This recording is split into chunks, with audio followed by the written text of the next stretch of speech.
حضرت علی المرتضیٰ فرماتے ہیں سیدہ فاطمہ نے کبھی مجھے کوئی کچھ کہا ہی نہیں، کبھی فرمائش ہی نہیں کی۔ ایک دن بیمار ہو گئی تو کہنے لگی، میں قریب بیٹھا تو میں نے کہا فاطمہ زندگی میں تو نے کبھی کچھ نہیں مانگا، اور عزت والے باپ کی عزت والی بیٹی، میرا دل کرتا ہے کوئی فرمائش تو کرنا۔ تو حضرت فاطمہ کہنے لگی علی اگر ایک انار مل جائے نا، اگر ایک میرا دل کر رہا ہے اگر ایک انار مل جائے، ایک انار مل جائے تو طبیعت چاہ رہی ہے انار کھانے کو۔ مولا علی شیر خدا فرماتے میں گیا، ایک انار خریدا بازار سے، 1 دینار تھا میری جیب میں، انار خرید کے جب واپس پلٹا نا تو کہتے ایک بوڑھا شخص، ہونٹوں پہ کمزوری، آپ فرماتے ہیں میرے باپ دادا کی عمر کا، لڑکھڑاتے اس کے ہاتھ اور کہنے لگا علی میں بھوکا ہوں کئی دنوں کا۔ حضرت علی فرماتے ہیں میرے پاس وہ 1 دینار تھا جس کا انار آ گیا، کہتے میں نے اسی وقت وہ انار نکالا، اس شخص کے ہاتھ میں رکھا، بوجھل قدموں سے جب میں اندر داخل ہوا نا تو پاک رسول کی پاک بیٹی،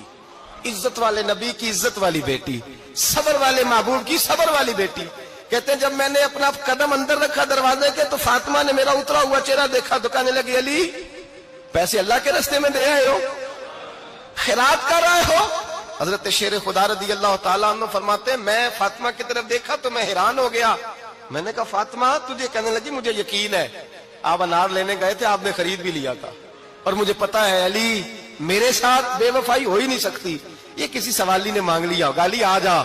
مجھے انار کھانے سے وہ سکون نہیں ملا جو تو اللہ کے راستے میں دے آیا ہے تو سکون ملا ہے، کھانے سے نہیں ملا جو تیرے دینے سے ملا ہے۔ مولا علی کہتے صبر کر کے میاں بیوی بیٹھ گئے تو دروازے پہ دستک ہوئی، کہتا میں اٹھ کے دروازے پہ گیا تو حضرت سلمان فارسی دروازے پہ کھڑے تھے، انہوں نے نا 9 انار مجھے دیے، کہنے لگے نبی پاک نے بھیجے ہیں، یہ 9 انار ہیں نبی پاک نے بھیجے ہیں۔ تو حضرت علی شیر خدا فرمانے لگے ہمارے نہیں کسی اور کے ہیں، ہمارے نہیں کسی پڑوسی کے ہیں، دائیں بائیں دیکھ لے، کہنے لگے نہیں تمہارے ہی ہیں، فرمانے لگے نہیں میرے ہوتے تو 10 ہوتے،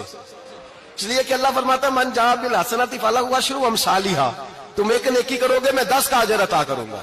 فرمایا میرے ہوتے تو 10 پورے ہوتے، اللہ رسول نے بھیجا اور میرا یقین کمزور ہو سکتا ہے، میرے ہوتے تو 10 ہوتے، یہ 9 ہے۔ حضرت سلمان فارسی نے جیب میں ہاتھ ڈالا، 10واں بھی نکالا، کہا علی تیرے 10 ہی تھے، میں تو تیرا امتحان لے رہا تھا، 10 ہی تھے تیرے۔ یقین کی دولت زنجیریں کاٹ دیتی، یقین کی دولت انسان کو نواز دیتی۔ جب تو لڑکھڑاتا ہوا آیا ہے، میرے نبی پاک نے فرمایا یوں نہ کہا کر کے یا اللہ چاہے تو دے چاہے تو نہ دے، جب مالک سے مانگ تو کہا کر یا اللہ تجھی سے مانگنا ہے، میں لے کے اٹھوں گا،